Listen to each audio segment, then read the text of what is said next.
New Mind.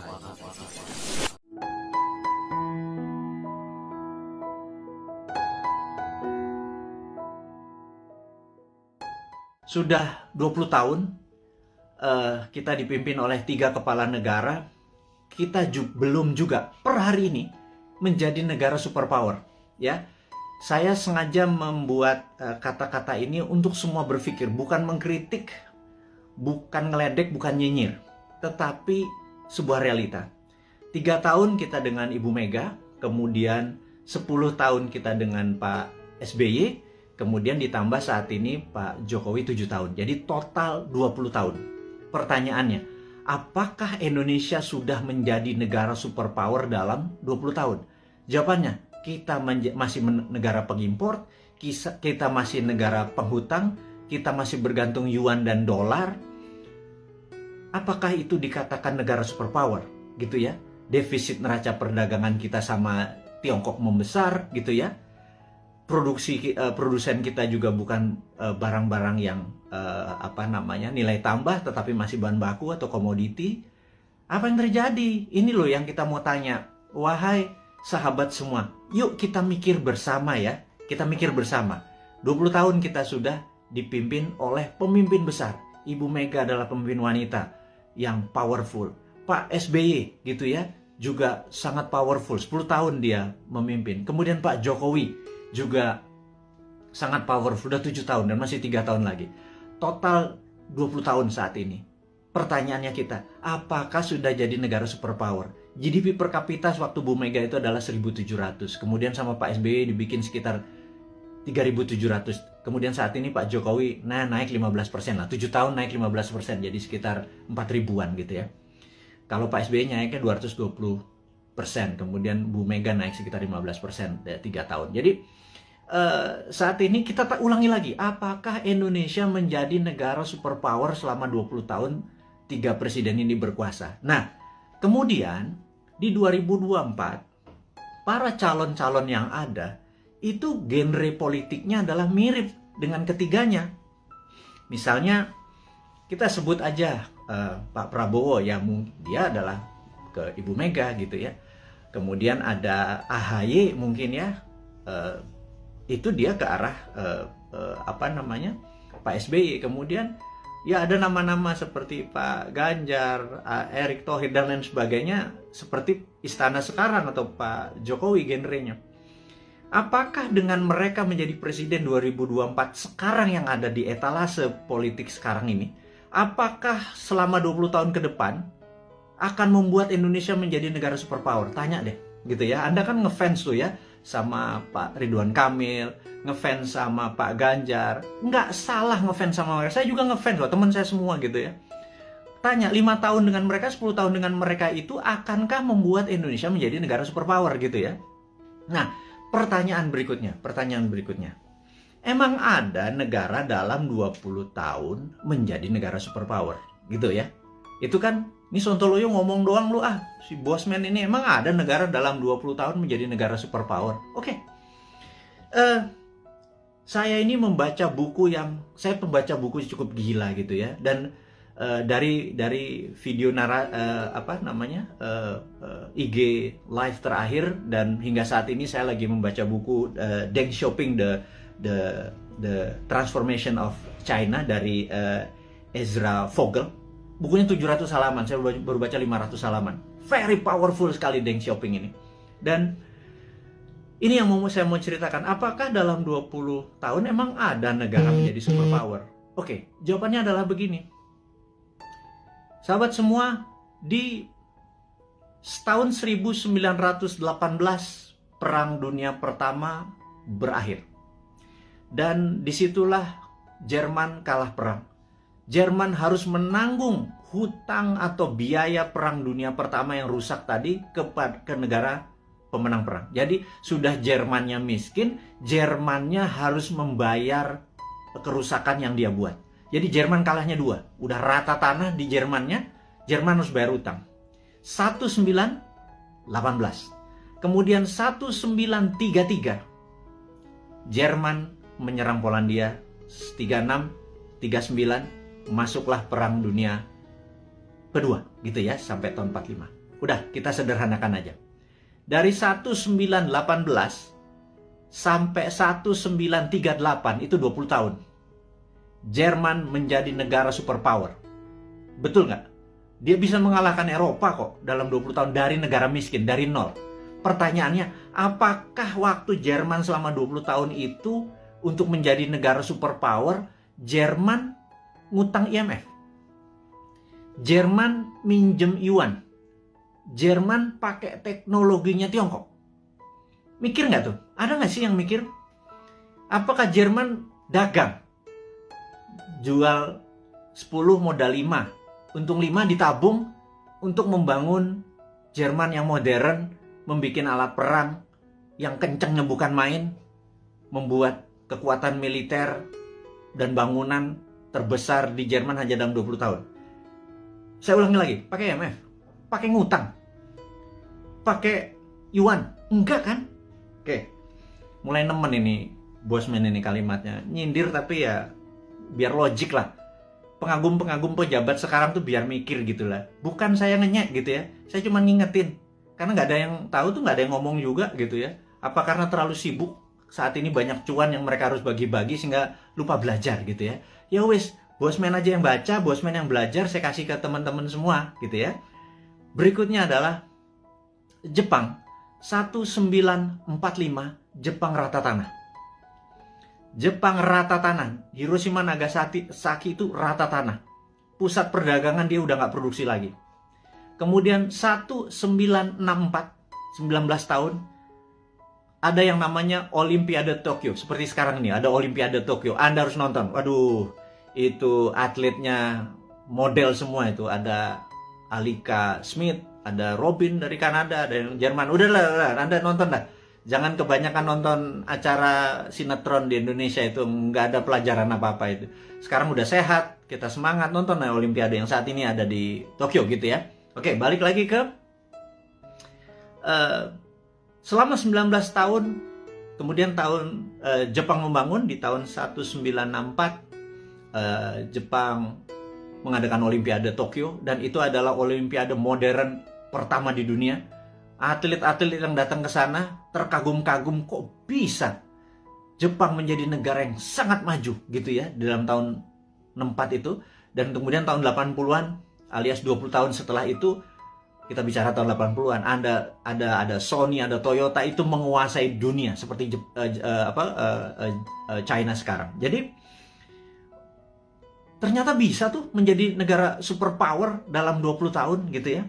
Nah, kemudian tahun 79 Tiongkok jangan tanya, Tiongkok rata tanah. Mao Zedong itu merusak semuanya, membakar orang-orang pinter, buku dibakar. Sampai orang yang Mao Zedong tidak sukai berkuasa atau mendapat kesempatan memimpin yang namanya Deng Xiaoping. Deng Xiaoping ini dalam pidatonya sering mengucapkan kata-kata demokrasi. Sangat menarik.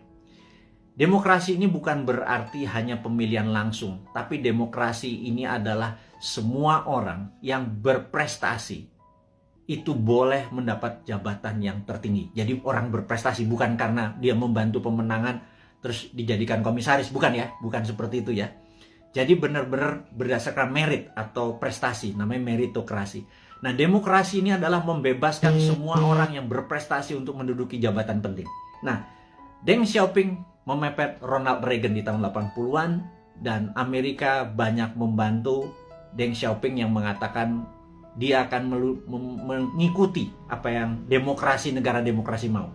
Ini yang saya bilang dia main 3 kaki. Kemudian dia harus memilih, dia berpihak ke Rusia, Soviet, atau ke Amerika. Dia main 2 kaki. Ke Soviet sesama komunis, ke Amerika pura-pura ikut demokrasi. Di tahun 1989, Deng Xiaoping menghadapi sebuah dilema yang besar di mana demokrasinya meminta banyak korban, dan disitulah ada 2 pilihan: soft power ikut demokrasi atau hard power China mulai berdiri sendiri.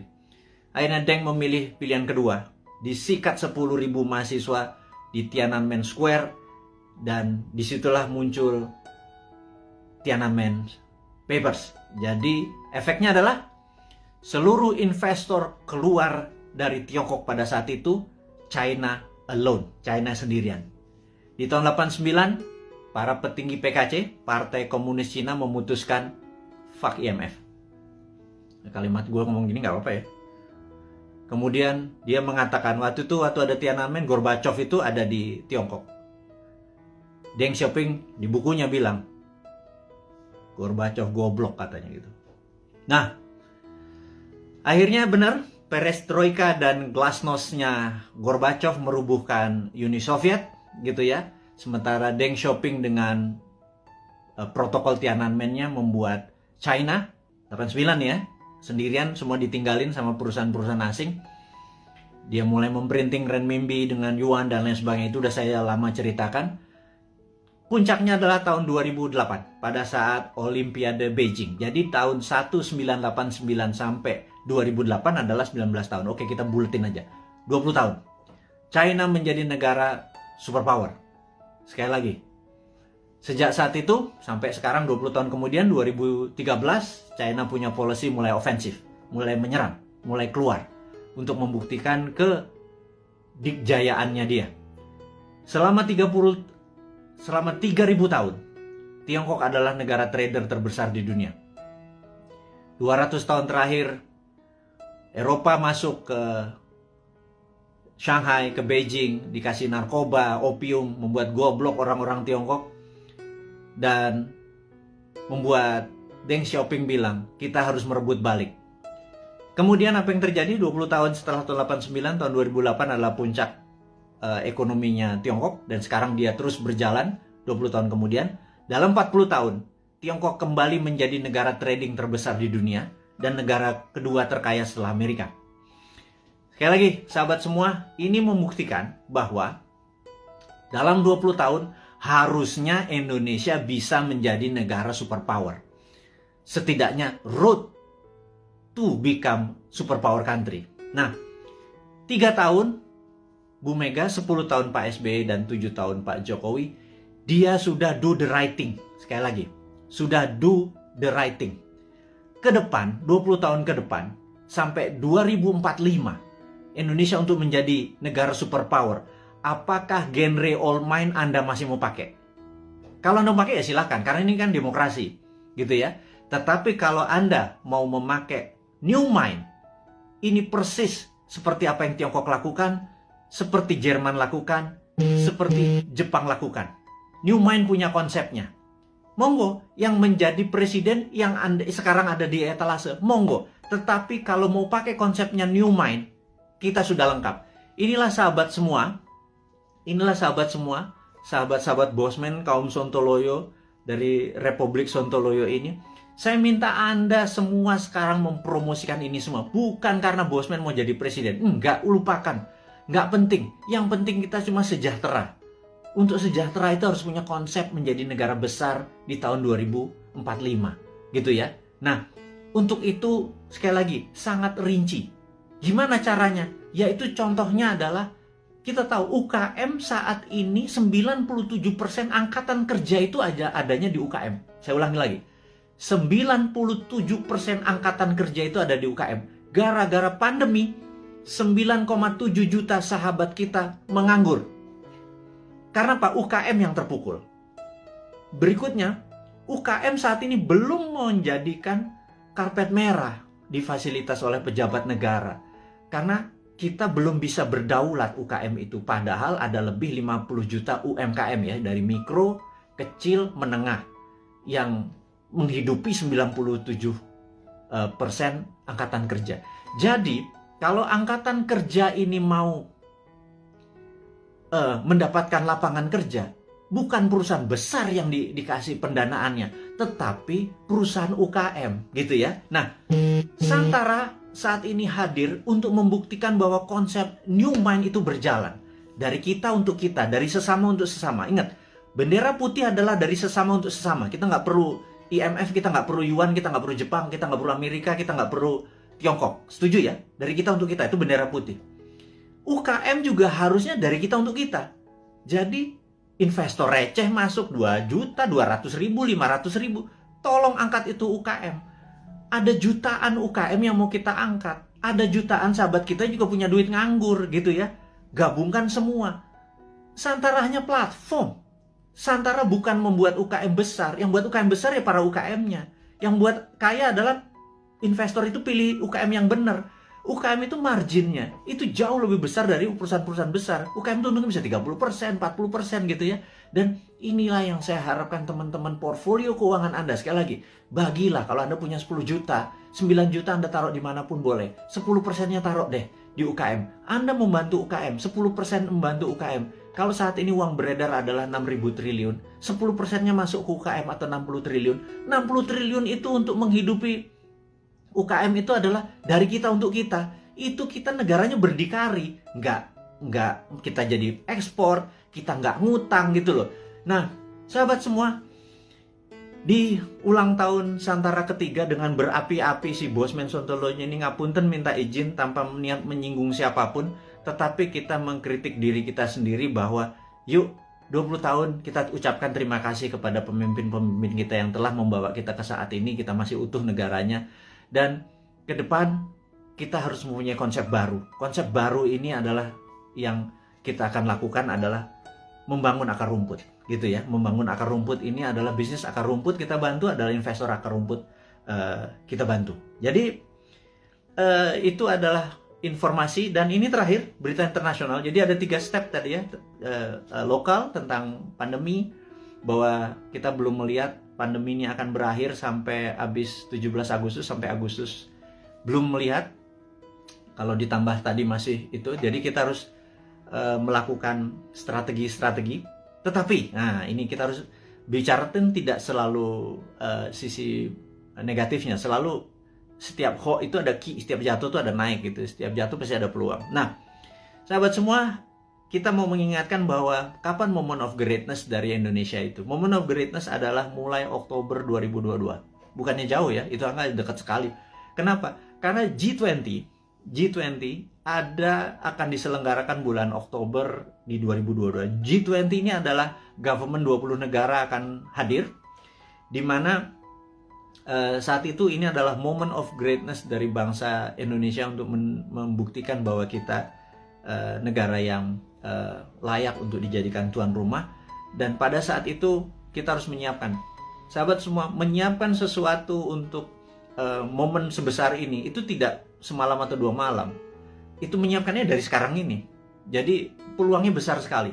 Dan kita mau minta deal dengan dengan Pak BUMN, Pak Erik, dengan Pak Sandiaga Uno untuk acara G20 itu 80%-nya adalah UKM yang memberikan kontribusi bantuannya gitu ya. Nanti kita akan deal bersama-sama nih. Kemudian ada berita internasional sekarang.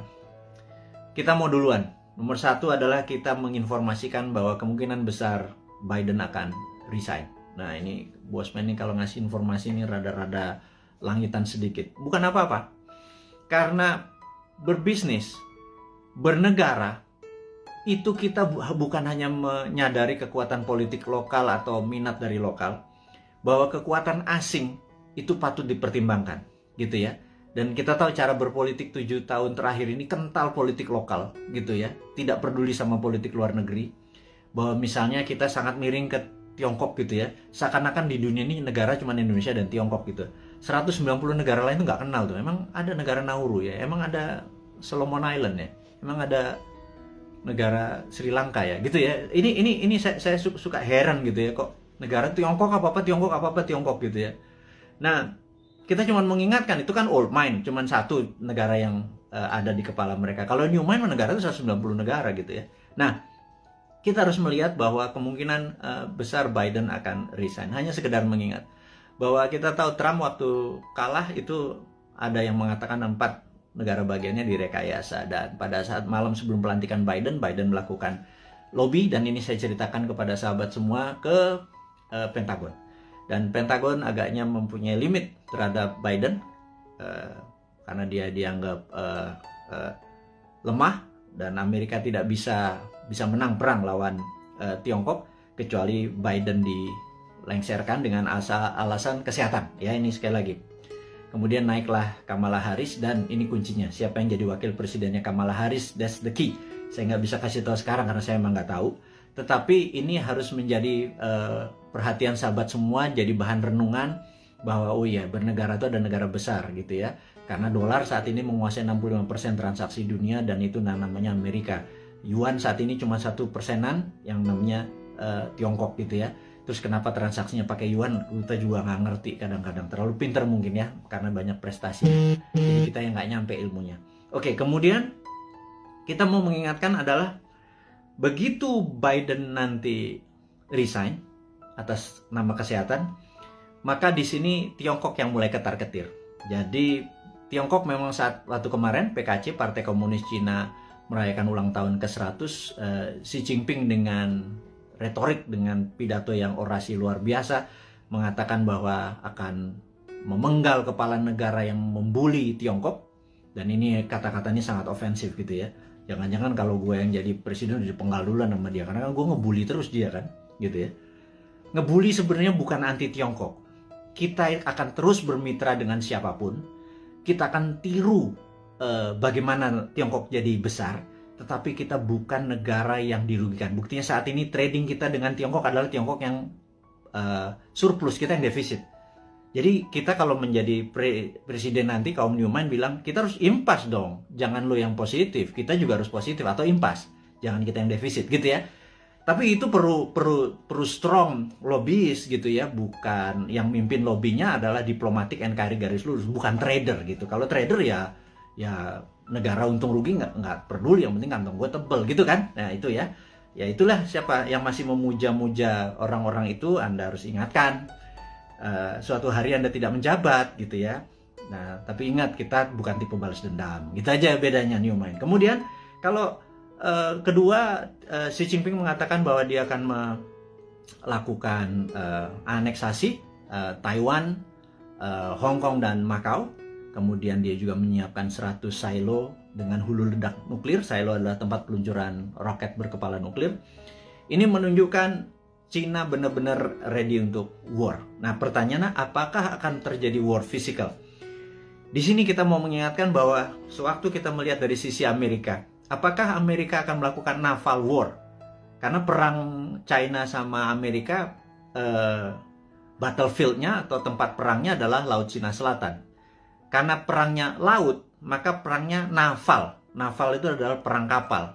Jadi kapal Amerika mungkin mepet sampai China, Tiongkok sisi barat, sisi timur. Kemudian sebelum mepet tersebut, roket-roketnya Tiongkok langsung mukulin kapal di navinya kapalnya Amerika. Tapi kayaknya nggak mungkin, karena itu tidak berefek kepada mainlandnya Amerika. Dan perang di laut itu mahal gitu ya. Perang di laut itu mahal. Jadi sahabat semua, apa yang dilakukan kalau perang ini terjadi? Perangnya ada dua, yang kita sebut ini perang baru. Perang baru, saya baru baca bukunya soalnya. Saya ini kaget-kaget dengan istilah baru. Saya nggak yakin para pejabat sekarang sempat baca. Jadi ya udah, kita ajarin aja mereka dengan ini, namanya invisible war atau perang yang tidak terlihat. Perang tidak terlihat ini ada dua. Nomor satu, kita tahu bahwa Amerika punya angkatan ke-6 yang namanya Space Army, ya. Angkatan ke-6 Space Army Amerika ini yang perangnya nanti perang bintang atau Space War, karena dia punya orbit tertinggi. Jadi orbit posisi satelit, posisi orbit satelit Amerika itu di orbit tertinggi, karena posisi dia di atas dari 1000 satelit Cina. Kita tahu di dunia ini ada sekitar 20.000 satelit. 60% adalah milik Amerika. Cina cuma 1000. Itu ditembakin semua satelitnya dari pakai laser magnetic beam yang Amerika saat ini punya. Itu pasti China shutdown itu, gitu ya. Kemudian kita mau mengingatkan lagi, invisible war kedua adalah pandemi, gitu ya. Jadi dihajar dengan pandemi di sisi bawah, di atas, di yang tidak kelihatan juga di sisi battle space, perang udara. Nah, teman-teman, apapun yang terjadi perang antara dua gajah itu, jangan Pelanduk mati di tengahnya, jangan Indonesia mati di tengahnya. Karena itu kita selalu menantang old mind ini. punya plan B nggak gitu ya? Sekali lagi, punya plan B nggak kalau benar-benar ini terjadi? Karena kapanpun bisa terjadi. Anggap tidak terjadi, tapi kan plan B tetap harus punya gitu ya. Gitu. Misalnya kita tanya lagi, kalau vaksin yang 150 juta sudah divaksinin semua warga Indonesia, tetapi tetap aja COVID tetap merajalela, punya plan B nggak gitu ya? Nah kalau nggak punya plan B ini bernegara model apa sih kalian itu gitu ya? Nggak ngerti geopolitik luar negeri, nggak ngerti pandemi, bahwa itu adalah war tool, strateginya adalah gagap, gitu ya. Kita sekali lagi, ini bukan mengkritik, ini mengingatkan bahwa kesadaran-kesadaran bernegara dari kaum Newmind itu tinggi. Kita ini patriotis semua nih kaum Newmind ini. Kita nggak pernah menyalahkan tanpa solusi, gitu. Kita ngeritik barusan aja, nyinyir-nyinyir sedikit, tetap ngasih solusi, gitu ya. Nomor satu solusinya apa? Itu kita kasih berita internasional bahwa Biden mungkin resign, China sama Amerika mungkin eskalasi perangnya akan tinggi. Kemungkinan perangnya adalah invisible war, yang satu pakai space orbit tertinggi dan kemudian pakai COVID atau pandemi gitu ya. Kemudian perang ini dengan COVID ini akan panjang gitu. Pertanyaan berikutnya adalah, setelah pandemi ini masih ada perang nggak? Karena saat ini masuk perang dunia ketiga sesungguhnya. Perang dunia ketiga itu ada common enemy, ada musuh bersama. Kalau dulu Jerman di perang dunia pertama, cuma ada Jerman dan Jepang di perang dunia kedua. Common enemy kita atau musuh bersama kita saat ini adalah pandemi. Seluruh dunia kena pandemi. Jadi kita ini harusnya udah masuk kategori war. Dan invisible war tentunya. Musuh kita tak terlihat. Ini kita harus gandengan tangan sesama apa namanya, human atau homo sapien ini, sesama makhluk yang namanya manusia ini gitu ya. Jangan lagi bilang membeda-bedakan agama, ras, suku dan lain sebagainya negara.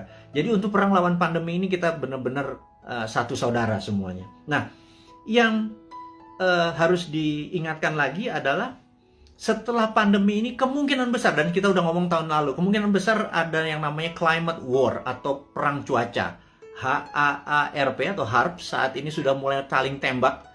Dan dulu selama 10 tahun biasanya di Alaska antara Rusia sama Amerika. Nah, HARPS ini, Amerika pernah nembakin HARPS ini membuat kelangkaan gandum. Sehingga gandum di Timur Tengah kurang karena tidak bisa disuplai oleh Rusia. Rusia dikerjain, waktu itu kering kepanjangan. Kelaparannya di Timur Tengah membuat peristiwa Mesir terjadi gitu ya. Ini semua ada relasinya dan sudah berhasil merubah. Jadi climate war ini akan membuat kelangkaan pangan.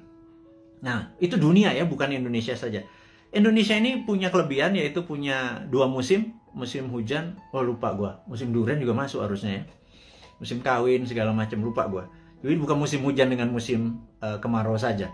Indonesia ini 90% wilayah yang mengandung air, H2O maksudnya. Kemudian alamnya ada vulkanik, tektonik, dengan setiap saat Allah memberikan, alam memberikan pupuknya. Kemudian kita juga memiliki laut yang menghasilkan ikan. Kita ini komplit sehingga Indonesia bisa menjadi, seharusnya kalau di bawah Newmind nanti, Indonesia menjadi the biggest food country. Kita akan banyak membangun food estate. Itu adalah solusi. Dimana pada saat selesai pandemic war, perang ini, kita akan menghadapi perang cuaca atau climate war, dan kita harusnya menjadi rule the world dengan cara itu. Jadi 2045 Indonesia benar-benar menjadi negara superpower gitu ya. Itu kita kasih bocoran-bocoran seperti ini terus untuk mengingatkan bahwa udahlah 20 tahun ke depan bisa Indonesia menjadi superpower, tetapi tidak bisa dengan cara old mind, dengan cara new mind. Ini loh konsepnya new mind, kita berikan papersnya, kita berikan konsepnya, kita berikan orang-orangnya juga. Kalau Anda nggak, ini kita sepaket kok. Kita sering diskusi, kita banyak, ada sekitar 50-an sahabat-sahabat Bosman, berapa profesor segala macam. Terus saya bukan sendirian. Mana mungkin sih saya bisa buat video setiap hari segitu banyak, dan ilmunya adalah ilmu terupdate. Itu kalau nggak dengan profesor-profesor yang berada di sekeliling saya yang benar-benar mencintai tanah air ini dan benar-benar memahami geopolitik dan geostrategi. Itulah para kontributor yang terus membuat Newmind selama 3 tahun ke depan menjadi pinter. Yang saya harap sih sebenarnya saat ini kan masih 3 tahun. Yang old mind minggir, sekitar 30 menteri minggir, menteri-menteri Newmind masuk gitu ya. Tapi ya benar-benar harus versinya Newmind. Nomor 1 misalnya BI kita bubarin di bawah, masuk di bawah Menteri Keuangan. Jadi Dirjen Moneter gitu ya. Waduh, kalau kayak gitu mah, waduh, kita printing money, kita kasih ke UKM produksi tentunya, bukan UKM non produksi, UKM produksi dulu supaya nggak terjadi inflasi. Inflasi adalah kalau uang beredar tidak sama dengan produksi, jadi uang beredar harus sama dengan produksi. Berapapun uang dicetak selama produksinya sama tidak ada inflasi. Kecuali ilmu lama ya, ilmu supaya kita ngutang terus dengan IMF itu nggak boleh printing money, yaitu ilmunya old mind. Monggo silahkan, masih 3 tahun lagi. Atau mau sekarang mau dibantu sama kita boleh, minggirlah 30 orang itu atau minggir semua kabinetnya. Masuklah generasi new mind ini. Nah kalau enggak ya udah kita nunggu 3 tahun lagi. Tapi sekarang selama 3 tahun kita minteri 200 juta saudara kita debat ilmunya new mind dengan old mind, kita debat, kita buka. Dan sahabat semua, Anda adalah pahlawan-pahlawan 4.600 nih orang yang mendengarkan Bosman saat ini. Anda adalah orang-orang yang luar biasa yang punya ilmu ini, yang saya yakin Anda berdebat dengan siapapun, Anda udah punya basic ilmunya yang luar biasa. Nah, terakhir saat ini informasinya sahabat semua, entah bagaimana di YouTube itu banyak sekali cerita tentang Satrio Piningit gitu ya. Ini saya mau meluruskan lagi. Satrio Piningit adalah dulu Jayabaya menyatakan pada saat ada goro-goro dan corona ini dianggap goro-goro yang meruntuh lantakan dunia, ini akan muncul Satrio Piningit atau Satrio yang dipingit gitu ya, dipingit, diumpetin gitu ya. Dan ada yang mengatakan Bosman ini video-videonya dia keluar tapi orangnya nggak keluar. Ini jangan-jangan Satrio Piningit. Saya bilang ini kurang ajar ini. Saya bilang jangan pernah menyebut Satrio Piningit itu Bosman. Nggak ada urusan, sekali lagi. Saya nggak pengen disamakan karena niat saya bukan begitu gitu ya. Terus ada yang bilang bahwa Pak Soekarno itu Jawa Timur atau Majapahitan, Pak Harto Jawa Tengah atau Mataraman gitu ya. Kemudian Pak SBY adalah Jawa Timuran, Majapahitan, Pak Jokowi Jawa Tengah, Mataram. Sekarang sudah masanya balik lagi ke Jawa Timur, Majapahitan, Bosman, arek Jawa Timur, terus cocok Majapahitan. Saya bilang lo gila lo, analisa kayak gitu jangan ya. Tolong hal-hal seperti begini jangan diucapkan karena itu nggak penting gitu ya. Memang itu folklore atau cerita rakyat. Tapi sekali lagi, nggak begitu. Yang jelas kita ke depan lebih mementingkan kebersamaan kita, dan siapapun yang jadi presiden nanti, kalau bisa, adalah mereka-mereka yang punya new mind. Jadi, sahabat semua, dimanapun Anda berada, saya ucapkan terima kasih sudah bersama-sama Bosman selama 1 jam ini. Kita ucapkan selamat ulang tahun Santara kepada kru dan kepada teman-teman yang membantu Santara selama 3 tahun ini. Saya ucapkan terima kasih, dan kepada Santara kedepannya juga saya ucapkan semangat terus. Dan kepada sahabat semua, bantulah sesama-sama UKM, dan kepada Anda UKM yang memerlukan dana, pergilah ke Santara. Dan kepada investor-investor Anda seperti saya yang receh-receh ini, monggo portfolio Anda masukkan ke Santara. Kemudian kita mengingatkan bahwa momen kita adalah G20, yaitu Oktober 2022, yuk kita bareng-bareng membantu UKM. Kemudian kita tahu bahwa pandemi ini masih lama karena memang didesain atau pandemik atau pandemi yang diplan, yang direncanakan, ada yang ditarget. Kita terus menjaga kesehatan, dan kepada tenaga medis, tenaga kesehatan, kami semua di belakang Anda, jangan pernah menyerah. Terima kasih Anda sudah memberikan hati Anda, tenaga Anda. Saya dan kami cuma bisa mendoakan bahwa terbaik buat Anda, keselamatan buat keluarga Anda, terus menjaga kesehatan. Dan kepada sahabat semua di Indonesia dan dimanapun Anda berada, kaum NKRI garis lucu ini, teruslah mendoakan kita supaya menjadi yang terbaik, saling membantu sesama.